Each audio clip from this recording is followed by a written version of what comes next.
Very very good evening. आशा करता हूँ आप सभी लोग काफ़ी अच्छे होंगे।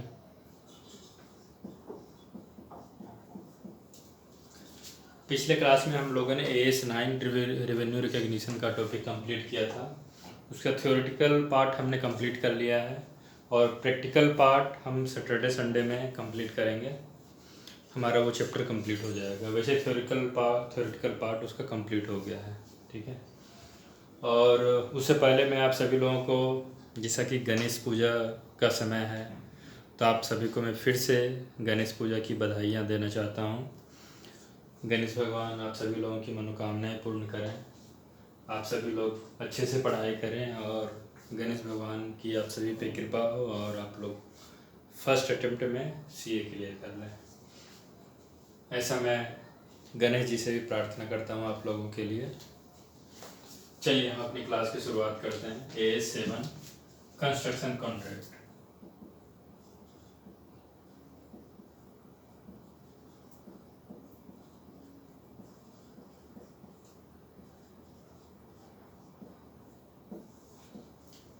Construction contract. अब आप लोगों के मन में सबसे पहला सवाल तो यही आ रहा होगा कि सर कंस्ट्रक्शन के लिए एक अलग से एस की ज़रूरत क्यों पड़ गई। ऑलरेडी हमने पढ़ा AS7 में रेवेन्यू रिकॉग्निशन, जो कि हमें बताता है कैसे हमें अपनी रेवेन्यू को बुक करनी है, कब बुक करनी है, किस परिस्थिति में हमें सेल को रिकॉर्ड कर लेना है, वो सारी चीज़ें वो हमें बताता है। तो फिर हमें एक अलग से एस की ज़रूरत क्यों पड़ी, ठीक है। अब मैं आप लोगों को एक बात फिर से बताना चाहूँगा, मैं आप लोगों को अभी AS नहीं कराऊँगा। AS के बारे में हम लोग कुछ भी बात नहीं करेंगे। AS7 के बारे में सबसे पहले, जैसा कि मैं हर चैप्टर के स्टार्टिंग में आप लोगों को कुछ बेसिक चीज़ें बताता हूँ, बैकग्राउंड बताता हूँ, उसकी नीड क्या थी, कहाँ से उत्पत्ति हुई, उसका जन्म कहाँ से हुआ, ऐसी क्या परिस्थितियाँ थी कि हमें ये बनाना पड़ा, हमारे इंस्टीट्यूट को ये बनाना पड़ा, वगैरह वगैरह। हम पहले उसकी डिटेल में जाएंगे, उसके तह तक जाएंगे, उन परेशानियों को समझेंगे जिसके वजह से इसका जन्म हुआ। जब हम बैकग्राउंड की चीज़ों को समझ लेते हैं ना, तो हमारा कॉन्सेप्ट अपने आप क्लियर हो जाता है। फिर हम जो प्रैक्टिकल लाइफ में देखते हैं या फिर जब हम प्रैक्टिकल सॉल्यूशन करेंगे तो उससे हम चीज़ों को लिंक कर पाते हैं, तो हमारे लिए चीज़ों को समझना और चीज़ों को याद रखना बड़ा आसान हो जाता है। देखो, जब तक आप रट कर चीज़ों को पढ़ोगे ना, आप एक अच्छा CA नहीं बन पाओगे। मैं तो फ्रैंकली आपको यही बोलूँगा। तो आप चीज़ों को समझो, उसकी नीड क्या थी। एक नॉर्मल अकाउंटेंट और एक चार्टर्ड अकाउंटेंट में यही फ़र्क होता है। एक चार्टर्ड अकाउंटेंट चीज़ों को तह तक समझता है और जानता है। अगर किसी ने एक अकाउंटिंग का एक वर्ड बोल दिया तो आपके पास इतनी कैपेसिटी हो जाएगी CA बनने के बाद कि आप उस पर 1 घंटा बोल सकते हो। तो आप लोगों के अंदर मैं वो लेवल लाना चाहता हूँ। तो मैं सबसे पहले आप लोगों को बैकग्राउंड बताऊँगा, उसकी नीड क्या थी, वगैरह वगैरह, ये सारी चीज़ों को हम समझेंगे, ठीक है। अब मैं आपसे एक बात पूछता हूँ, एक बात मैं पूछता हूँ,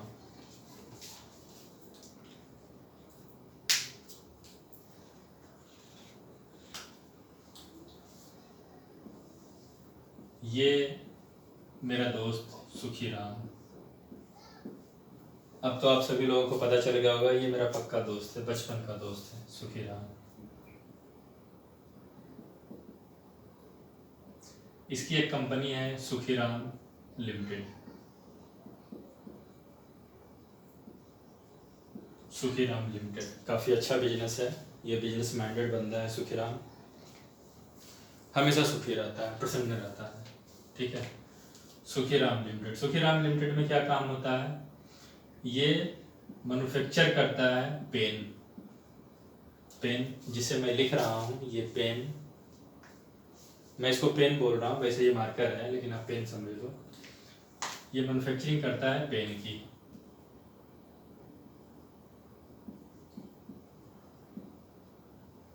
मैन्युफैक्चरिंग करता है पेन की, ठीक है। अब देखो, हर बिजनेस मैन ये जानना चाहता है हर साल कि मैंने कितना कमाया है, क्योंकि उसकी असली मोटिवेशन वहीं से आती है। जब उसकी प्रॉफिट बढ़ती है तो उसका मोटिवेशन भी बढ़ जाता है, वो और मेहनत करता है। तो हमेशा वो हर साल क्या, बल्कि हर कंपनियों में तो हर महीने वो प्रॉफिट निकालते हैं, अपना हिसाब किताब देखते हैं कि मैं स्टैंड कहाँ कर रहा हूँ, मेरा बिजनेस कहाँ स्टैंड कर रहा है। ठीक है, ये किसका, इसकी कंपनी है सुखीराम लिमिटेड, जिसमें पेन बनाया जाता है। ठीक है, अब साल आता है 22-23, ये 22-23 है, 2022-23, ये है 1/4/2022 एंड ये है 31/3/2023। ठीक है, अब मैं आपसे बोलता हूँ, मैं आपसे पूछता हूँ कि आप 22-23 का प्रॉफिट बताओ, 22-23 का प्रॉफिट बताओ।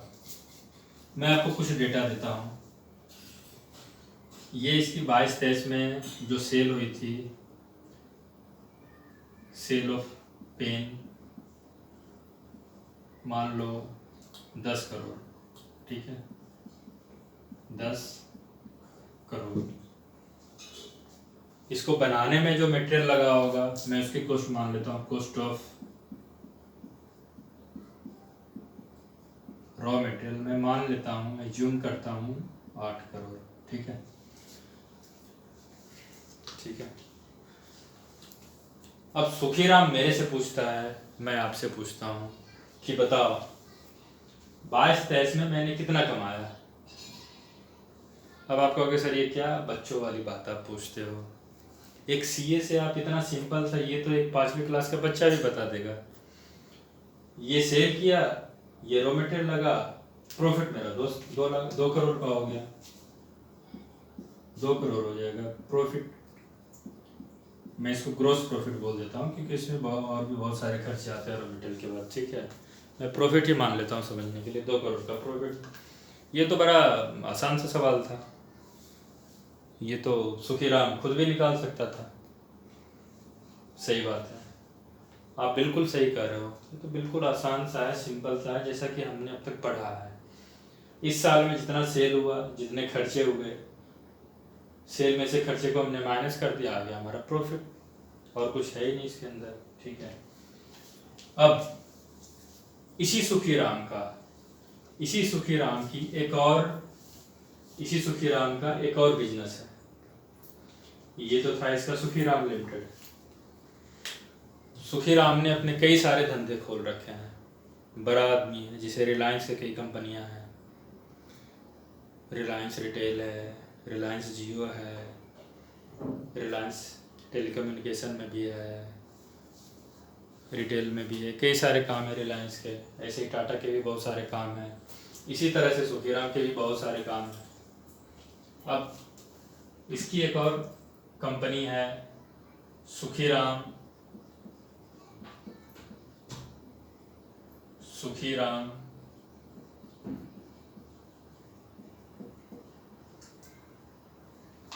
कंस्ट्रक्शन कंपनी,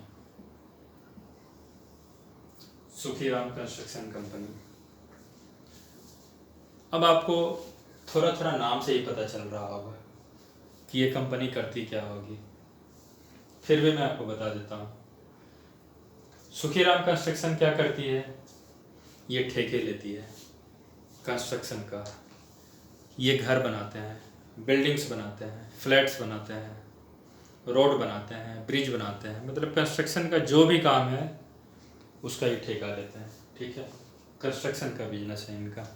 ठीक है, अब हुआ यूँ, सुखीराम कंस्ट्रक्शन को एक बिल्डिंग के कंस्ट्रक्शन का काम मिला।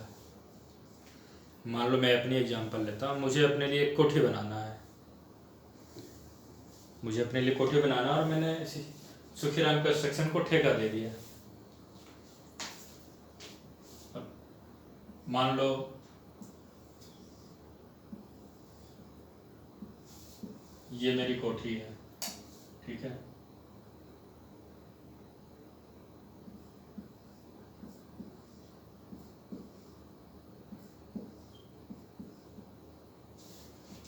इसका ठेका मैंने सुखीराम को दे दिया। अब कोई भी बिल्डिंग बनने में काफ़ी समय लगता है ये 2-4 दिन का काम होता नहीं है।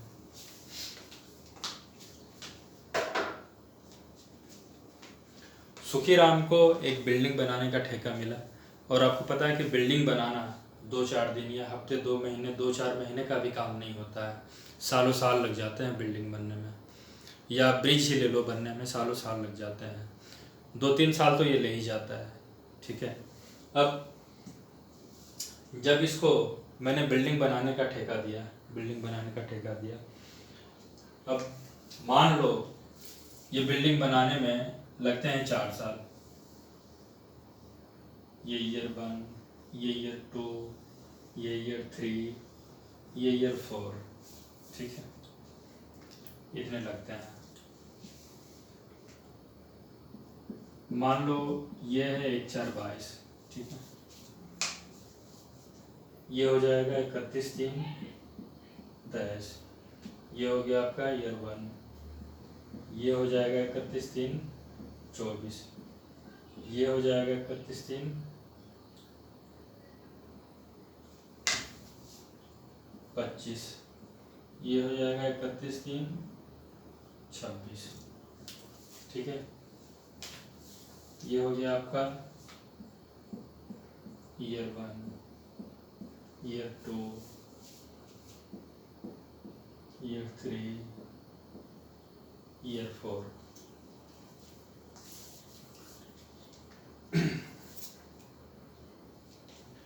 अब देखो, मैंने आपको कहा कि बिल्डिंग बनाना कोई 2-4 दिन या 2-4 हफ्ते या 2-4 महीने का काम नहीं है, ये 2-4 साल तो ले ही जाता, और मैंने माना कि यहाँ पे 4 साल इसको लगेंगे। ठीक है, अब जो मैंने इसको ठेका दिया सुखीराम को जो मैंने ठेका दिया अपना कोठी बनाने का, मान लो मैंने 10 करोड़ में ठेका दिया इसको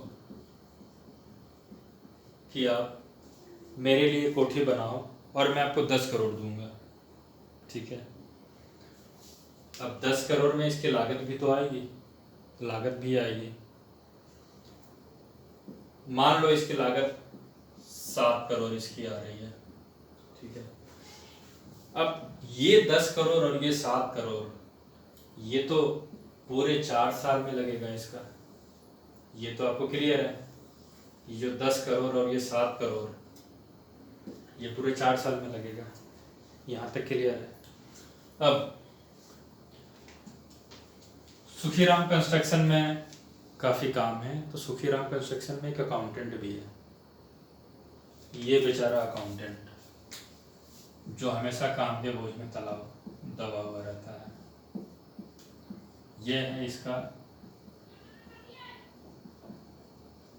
अकाउंटेंट। ठीक है, अब सुखीराम ने अपने इस बिजनेस का प्रॉफिट तो जान लिया 22-23 का। आपको पता है मालिक हमेशा हर बिजनेस पे कंट्रोल रखता है, और वो हर बिजनेस का प्रॉफिट जानना चाहता है, हर साल का, हर महीने।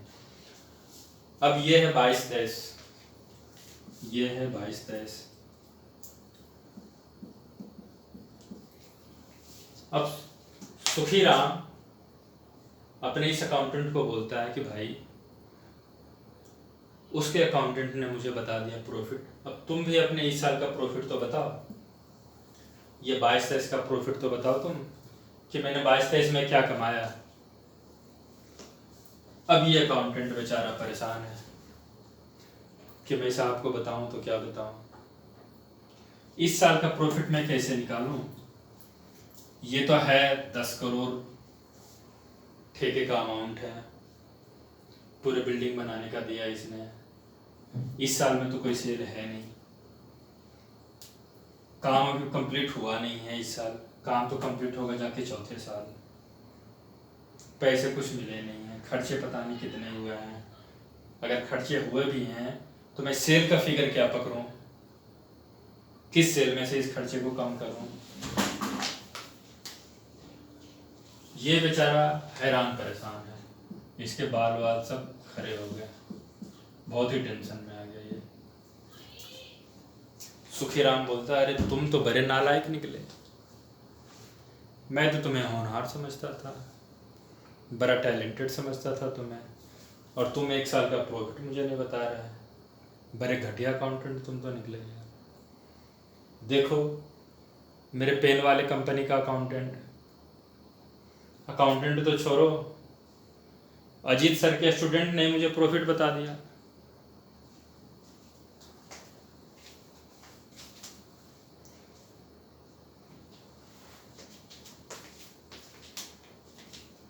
और तुम 1 साल का प्रॉफिट नहीं बता पा रहे। अब ये अकाउंटेंट बोलता है, साहब मैं क्या करूं, आप ही मुझे बताओ। ये जो आपकी पेन वाली कंपनी थी, इसमें आपको 1 साल का सेल पता था। 1 अप्रैल 22 से 31 मार्च 23 तक पूरे 22-23 में आपने क्या सेल किया, ये आपको पता था। इस साल में रॉ मटेरियल आपने कितना खर्च किया, ये आपको पता था। तो बड़ा सिंपल सा था, निकल गया 2 करोड़ का प्रॉफिट। अब अगर आप कंस्ट्रक्शन कंपनी वाले बिजनेस में, जिसको मैं देखता हूँ एज एन अकाउंटेंट, 22-23 की अगर मैं बात करूँ, तो आप ही मुझे बताओ सेल मैं क्या लूँ, मटेरियल या कोई खर्चे मैं क्या लूँ। मेरा तो दिमाग नहीं काम कर रहा है, आप ही बता दो मैं क्या लूँ। मेरे लिए तो ये बहुत बड़ी समस्या हो गई है। मैं आपको बता ही नहीं पा रहा हूँ इस साल का प्रॉफिट, मैं कैसे बताऊँ आपको। सुखी राम भी समझने लगा, बात तो इसकी सही है, ये करे तो क्या करे। अब मैं आपसे पूछता हूँ कि क्या आपको कुछ अंदाजा लग रहा है कि इंडस्ट्री के सामने समस्याएं कहाँ आ रही थी, दिक्कत कहाँ आ रही थी। अगर एक कंस्ट्रक्शन कंपनी है जिसके पास एक काम मिला है, जिसको एक काम मिला है जो कि 1 साल से ज़्यादा चलेगा, 2 साल 3 साल 4 साल 10 साल भी चल सकते हैं, पता नहीं कितना चलेगा, कहना मुश्किल है। कई प्रोजेक्ट तो 10-10 15-15 साल चलते रहते हैं, ऐसे भी प्रोजेक्ट होते हैं। तो क्या वो 15 साल तक अपना प्रॉफिट निकालेगी ही नहीं, या 3-4 साल भी, तो क्या 3-4 साल अपना प्रॉफिट निकालेगी ही नहीं। वो अपना ITR कैसे फाइल करेगी, बैलेंस शीट कैसे फाइनल करेगी, कई सारे गवर्नमेंट कंप्लायंस होते हैं वो कैसे पूरा करेगी, और खुद वो भी अपने बिजनेस का प्रॉफिट क्या माने उस साल का, उसके लिए भी एक समस्या है। इन्हीं सारी समस्याओं की वजह से हमारा CA इंस्टीट्यूट सामने आया। ये बेचारा अकाउंटेंट, ये बेचारा सुखी राम परेशान होकर के गया हमारे CA इंस्टीट्यूट के सामने, गिर गिराया, बोला ICAI साहब कुछ करो, आप ही समस्या का समाधान कर सकते हो। इस तरह से हमारे इंस्टीट्यूट ने AS7 कंस्ट्रक्शन कॉन्ट्रैक्ट के लिए एक AS बनाया। उन्होंने कहा घबराओ मत, मैं आप लोगों के लिए एक AS बनवाता हूँ जिसको फॉलो करना है, जो आपको बताएगा कि आप कैसे 1 साल का प्रॉफिट निकालोगे, कैसे आप सेल का वैल्यू लोगे, कैसे आप खर्चे का वैल्यू लोगे। हर चीज़ हम आपको बताएंगे उस AS के अंदर, घबराने की कोई ज़रूरत नहीं है। और इस तरीके से AS7 का जन्म हुआ। अब आगे चलिए हम देखते हैं AS7 हमें और क्या क्या बताता है। अब सबसे पहले हम लोग ये देखेंगे कि हमारा AS7 का कंटेंट क्या रहने वाला है, हम पढ़ने क्या क्या वाले हैं, कैसे कैसे हमारी क्लासेस फ्लो करेगी। ठीक है, यहाँ तक अगर आप लोगों को कोई शक, कोई संशय, कोई दुविधा, कुछ भी हो मन में, किसी भी तरह का सवाल हो तो आप पूछ सकते हैं।